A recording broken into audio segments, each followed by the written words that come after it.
Welcome back to UGC Net English class. Our topic for the last lecture was the biography of Philip Sidney.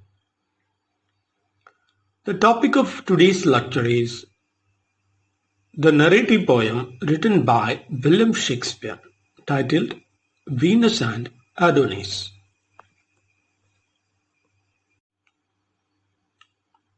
Venus and Adonis was published in 1593 and written by William Shakespeare, 1564 to 1660.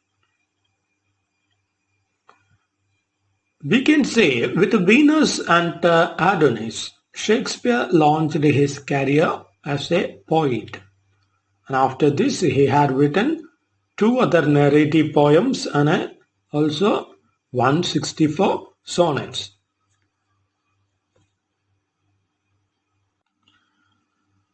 Venus and Adonis is basically a minor epic poem.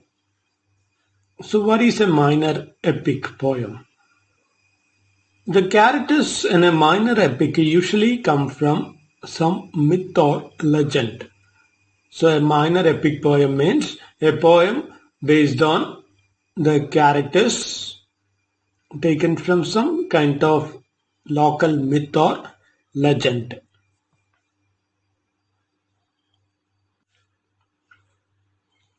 And as we said, it is a narrative poem. So a narrative poem means a poem that tells stories through verse. A poem that tells stories through the form of poem itself.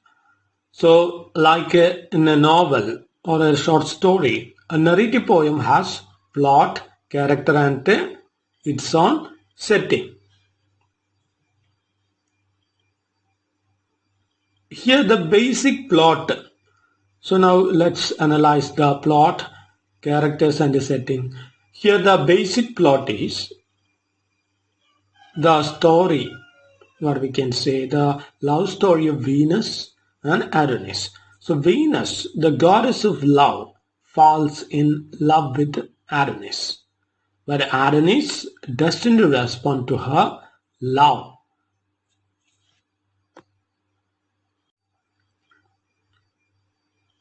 Now the characters we know are basically two characters, Venus and Adonis. And the setting is a forest area.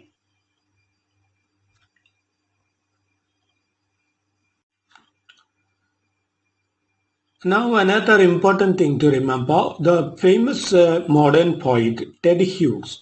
Ted Hughes had published a book titled Shakespeare and the Goddess of Complete Being. So remember the name of the book, Shakespeare and the Goddess of Complete Being, written by Ted Hughes, which is based on the Venus and Adonis poem.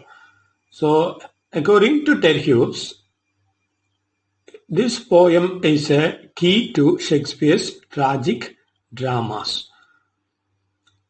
So it is considered a key to Shakespeare's tragic dramas, according to Ted Hughes, in the work Shakespeare and the Goddess of Complete Being.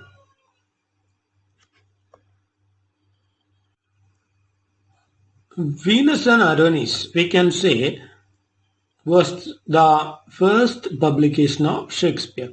Before publishing any of his plays, Shakespeare published the poem Venus and Adonis. So the poem came out in 1593. Venus and Adonis appear in print before any of Shakespeare's plays were published. And the poem was written when the London theatres were closed for a time due to the plague of 1593 and 1594. So this was the time of the Black Death, so the theatres were closed. So in order to get out of his boredom, Shakespeare, while resting in his home, composed narrative poems, 1593 and 1594 time.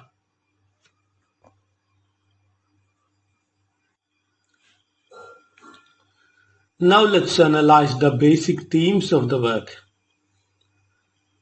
Basic themes include lust versus love, the close connection between love and pain, the powerful effects of passion, the relationship between the immortal and mortal, human and mythology, discourses on the nature of love, observations of nature, etc.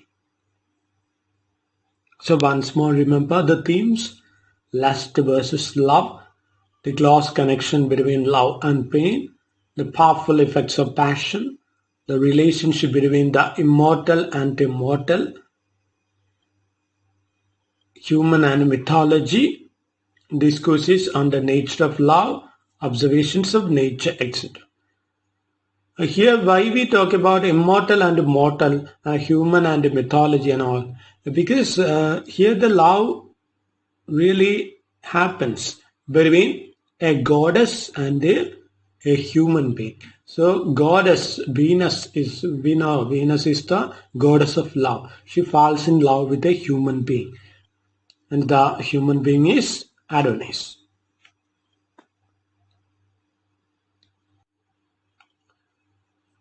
The poem begins is a pastoral poem, and at the time it is an erotic poem. So sexual themes are there, and also it is a comic poem, and also tragic too. So remember, at times the poem can be called pastoral, erotic, comic, and also tragic. And the poem is written in a special stanza form. Today it is called Venus and Adonis stanza. So remember, Shakespeare's Venus and Adonis stanza style is 6 lines of iambic pentameter rhyming A, B, A, B, C, C. So 6 lines. Remember, Venus and Adonis is written in 6 lines of iambic pentameter. 6 line stanzas rhyming A, B, A, B, C, C. This style is now known as Venus and Adonis stanza style.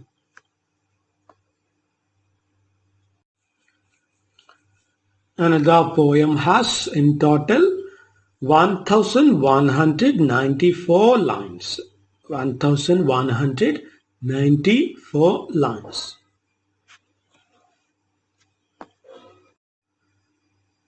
As I said every time, it is important to remember the opening lines and also the closing lines of the poem. So let's see how the poem begins.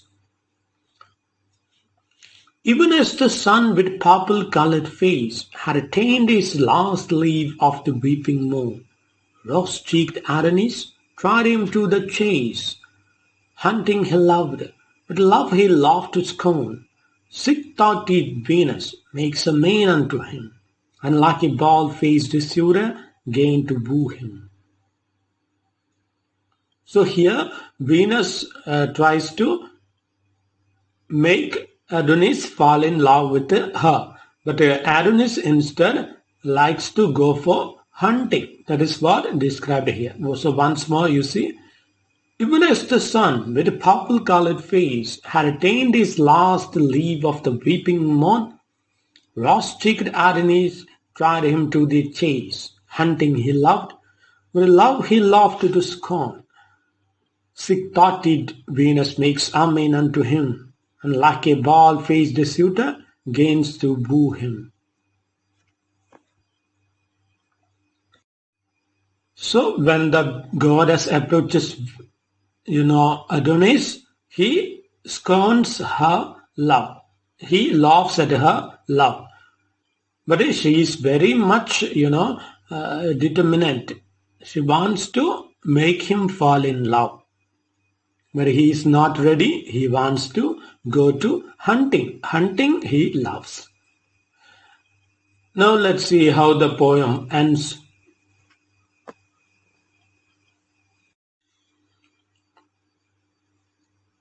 When the poem ends, we see the character, the hero is dead. Adonis is dead because he was attacked by a wild beast.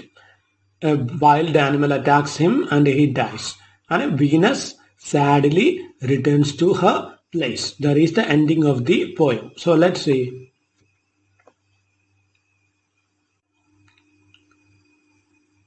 Thus, weary of the world, away she hies, and yokes her silver doves, by whose swift aid the mistress, mounted through the empty skies, in her light chariot quickly is conveyed, holding the coast to Paphos, where the queen means to immure herself and not be seen. Once more, here the queen, but that means the goddess returns to her place in her chariot. Thus, weary of the world, away she hies, and yokes her silver doves, by whose swift aid the mistress, mounted to the empty skies, in her light chariot quickly is conveyed, holding the course to Paphos, where the queen means to immure herself and not be seen.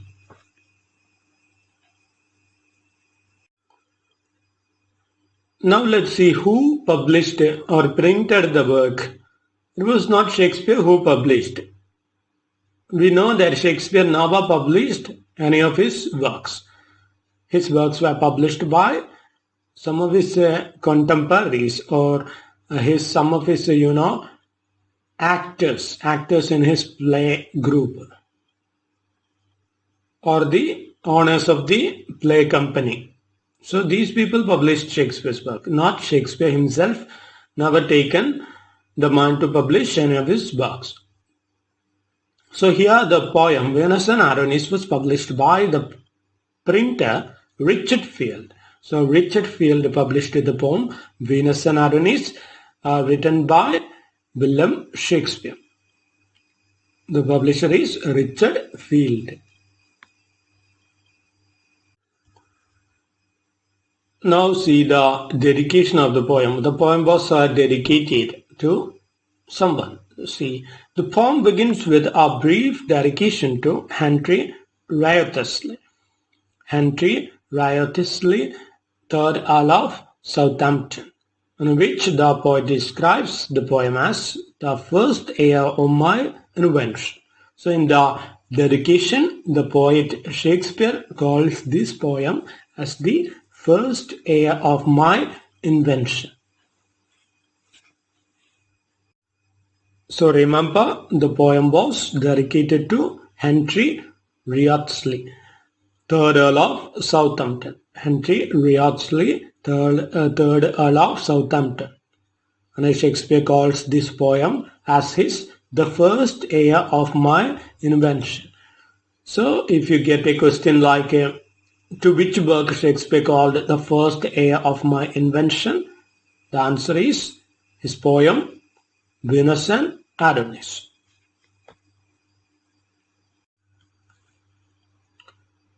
Now let's see from where Shakespeare really adapted the idea of the love between Venus and Adonis.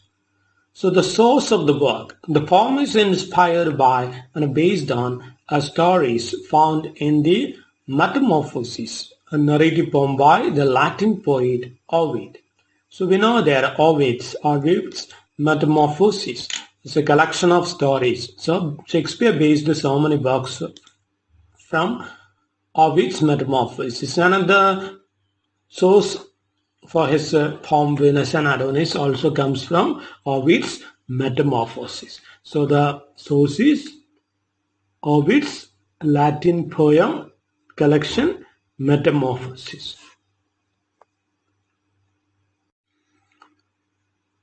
Now let's go through the summary of the poem.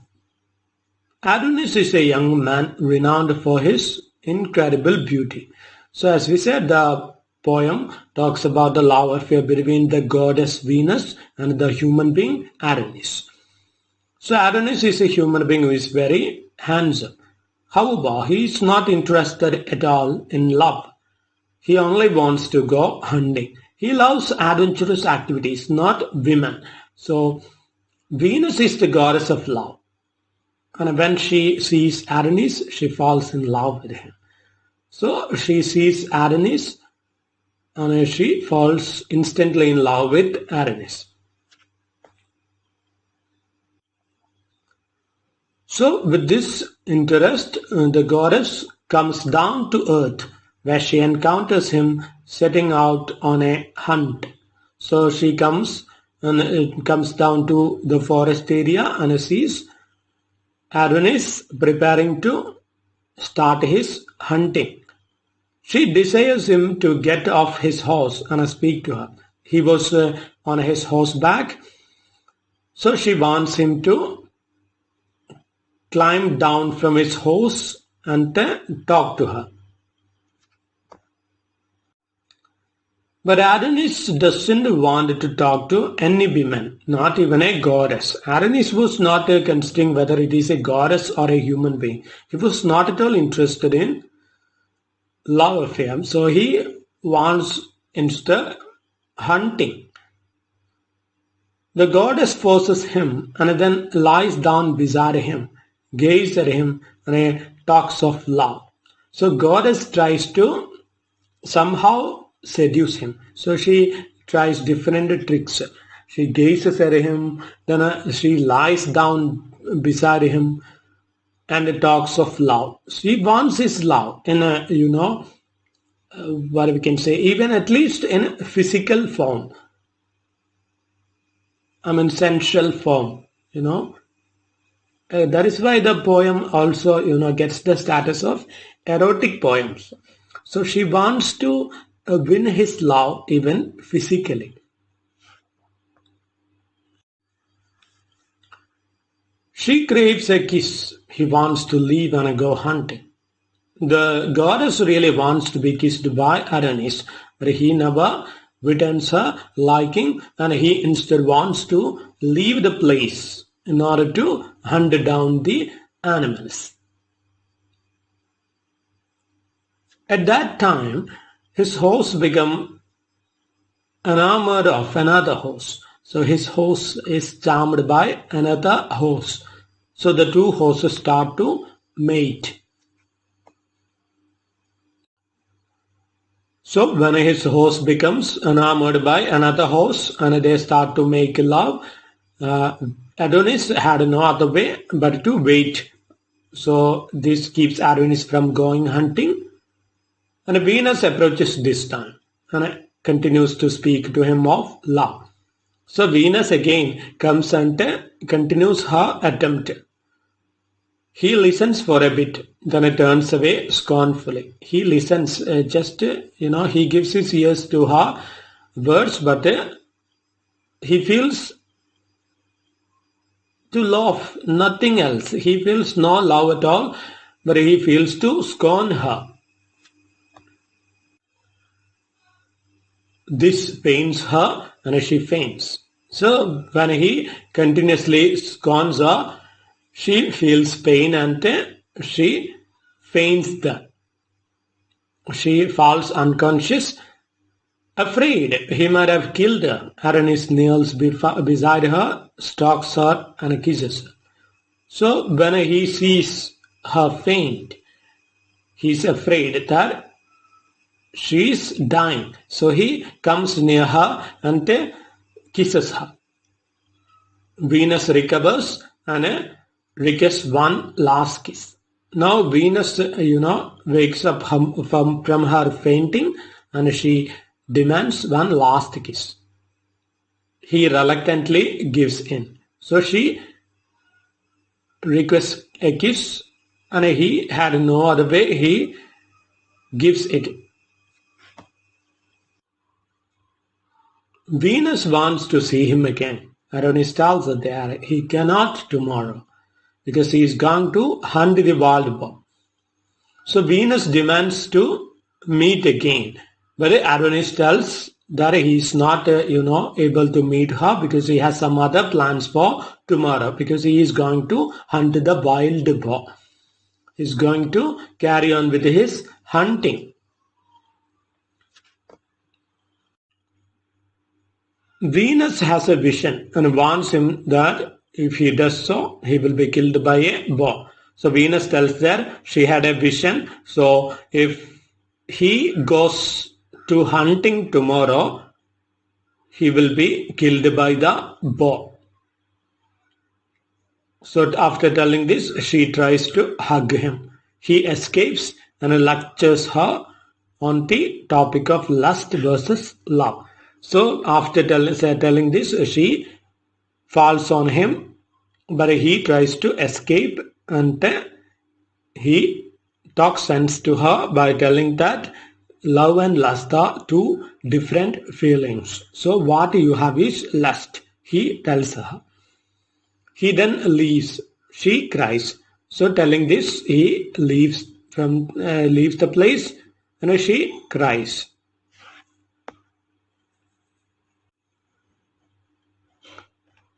The next morning, Venus roams the woods searching for Adonis. Next day, Venus comes down to the forest and searches for him. She hears dogs and hunters in the distance.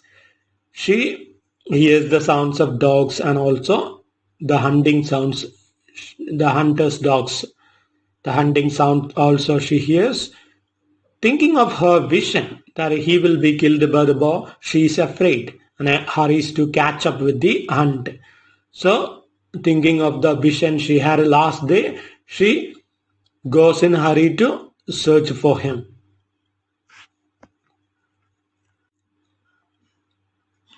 She comes across hunting dogs that are injured. Now she comes across hunting dogs and sees that the dogs are injured. Then she finds Adonis killed by a wild boar. So now she finds the dead body of Adonis, and he was killed by the wild boar. Venus is devastated. Now she is totally shattered. Because this loss occurred to the goddess of love, she decrees that love will henceforth be mixed with suspicion, fear, and sadness, and that love will be fickle, false, and full of fraud. So, because this tragedy happened to the goddess of love herself, so she curses the human race, and she tells that from now onwards, whoever loves, they should have to go through suspicion, fear, sadness, and such, bad sides of love. Because the goddess herself had to experience all these.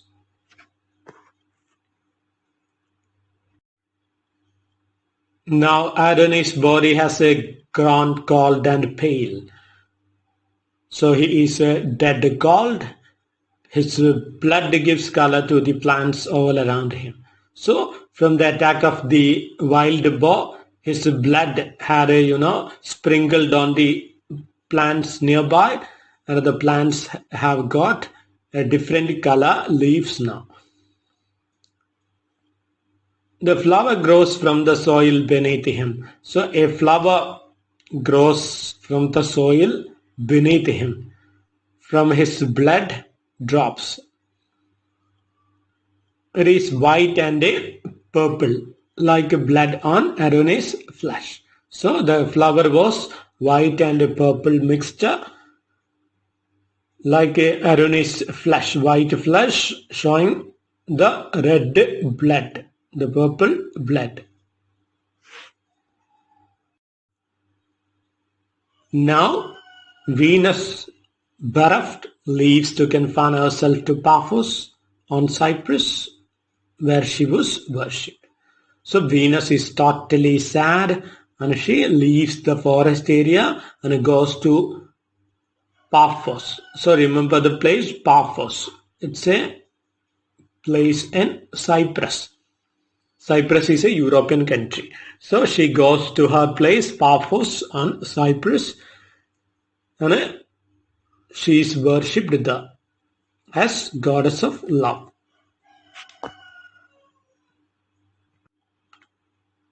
Remember the place? It is Paphos, which is on Cyprus. The country, Cyprus.